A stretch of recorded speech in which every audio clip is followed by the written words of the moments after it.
We aren't having enough conversations about disability and inclusion generally. I believe wholeheartedly this should start as early as possible, in the same way that I believe the conversation should start as early as possible around race. Unfortunately, if you do not have a family unit where someone has a disability, hidden or visible, most of the time it's not going to come up in conversation, right? Because our schools are designed primarily for able-bodied, neurotypical folks.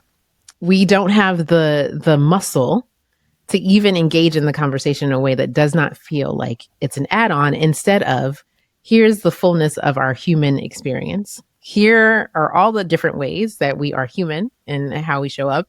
And I personally beat myself up sometimes about not knowing enough, right? I'm like, dang it. If there's any other language I should know, it should be sign language. Like, what am I doing? Like, why don't I know that, right? I've shared on the podcast, once I was diagnosed with hypertension, recognizing like the ableism that I had for myself, right? I should be able to fix this. I shouldn't have to deal with this. I shouldn't need medication to get through the day.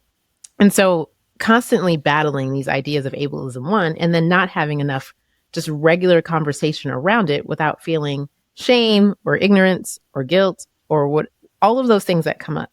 And so because we do not have those conversations, people rather turn their head or pass it to a specialist and don't feel like it is their responsibility. I think that's a significant barrier to why this conversation isn't more prevalent.